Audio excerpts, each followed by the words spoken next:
Well, hello again. It's Malcolm Smith, the healer. On my last video, we talked about remote healing, distant healing. Today, I've been asked to try and give a brief description of what I actually do on physical, hands-on contact healing. Okay. So basically, all healers are just conduits, they're channels, and they are channeling, or they should be channeling a higher power that's going from God, a higher power, through them into the patient. So I'll just try and explain how it works. So we have a client, by the way, in England, where I'm from, we're allowed to call clients patients. In the US, we're not allowed to do that. We have to call them clients. Okay? So the client arrives to the healer. Now different healers will have different techniques on doing what they do. Right. Some will be laid on a bed. I have people sat on a chair. They've all got their own way of doing what they do. Now I've been doing the work now for 40 years and I've seen probably about 40,000 people over 40 years. Seems a lot, but if you do the maths, it's only about 3 a day, which is not many. So basically, the client, they come into the little healing room where I work in a small room. I have to ask them what the problem is, and it can vary from anything from cancer, brain tumour, AIDS, tennis elbow, whatever. And then, the first thing I have to tell them, no matter what the problem is, I can't give an individual guarantee it's going to work.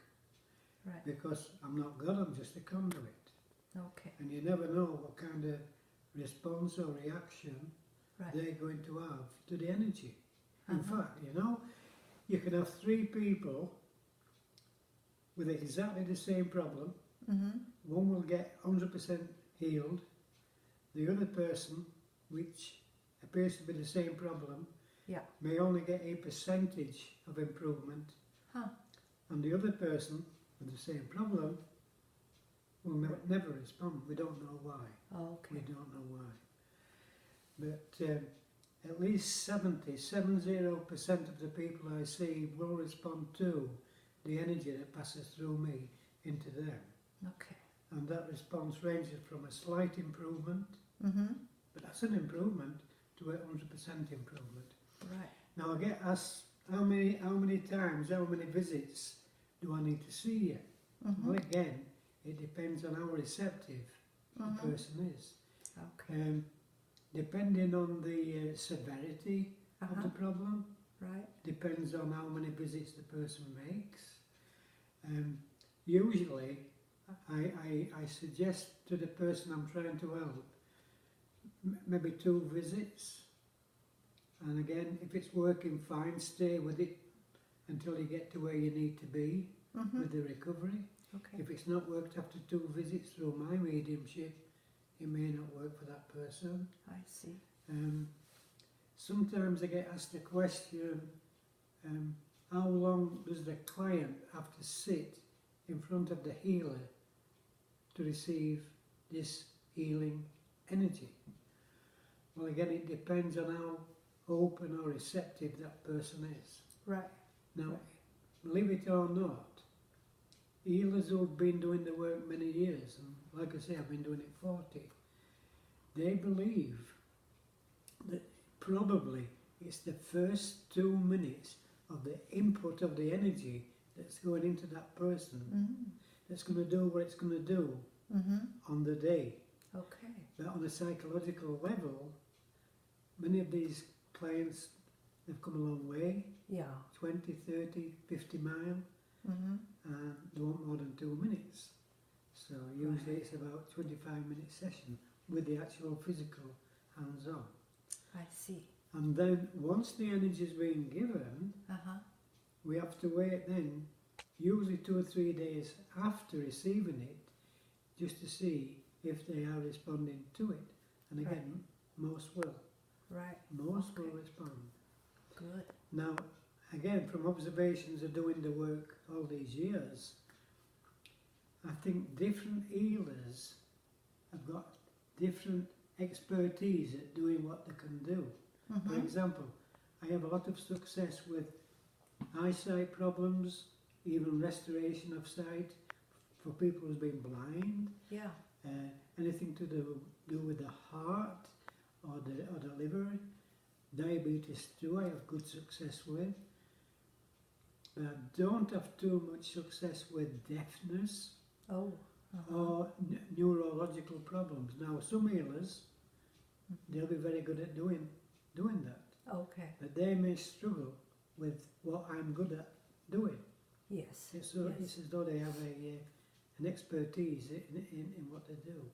Yes. Now, sometimes I get asked the question, what does the client actually feel when they're actually receiving the healing energy from the healer? Well, again, diversity. Some will receive tremendous heat, really hot. Sometimes the energy has to be really cold energy and everything in between. Right. Sometimes there's no temperature type energy. It might be like pins and needles or tingling going into the body. Some people get emotional. Some people seem to fall asleep. Some people, they claim to see, and a lot of people claim to see a white light that embraces them. Oh. Now, I've a couple of photographs here. I don't know whether it's going to pick up on what we're doing here. But this was taken 15 years ago, 16 years ago, for the Edgar Casey magazine, The Venture Inward. Okay. And there's only 10 seconds between this picture and the next picture. Now, the gentleman here, there's nothing wrong with him. He just happened to be in the house. By the way, this was taken in Detroit. He just happened to be in the house when the photographer arrived. Right. And he agreed to pose as a client.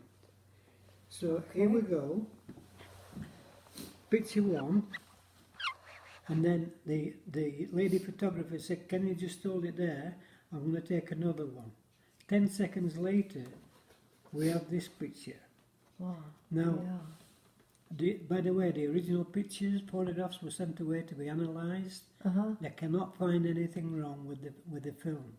Okay. Now, we're wondering if this white light that people claim to embrace, we're wondering whether this is the white light. Oh, okay. Now, it appears, again, I don't know whether it's showing up okay on Yeah. what we're doing here, but it appears to have created a heart on the man's chest. It's also cast a physical shadow on his inner thigh. Now, this was invisible to the naked eye, the camera caught it. So if we go back to picture one, if you can, there's no shadow here, but there's a shadow here. Right. And so we just don't know. But maybe, just maybe, it's the energy that people feel. And like I said, this was taken 15 years ago. Okay. Time. You still look the same. Now, listen, they say time's a good healer, but it's a lousy beautician. and then so that maybe 25 minutes with the physical hands on, and then the person leaves. But before they actually leave the room or the premises, when I'm working, I ask them, I invite them to sign my prayer book. Now the prayer book is basically their name, they write the name in, the problem that I need to pray for, and the city and the state where they live. Now this prayer book, we started this in January. Okay. By the time it gets to, and it lasts a full year, by the time it gets to December, it will be completely filled with names. Wow. Now, I pray for these people every night. There's no way I can't go through every name. You can imagine it.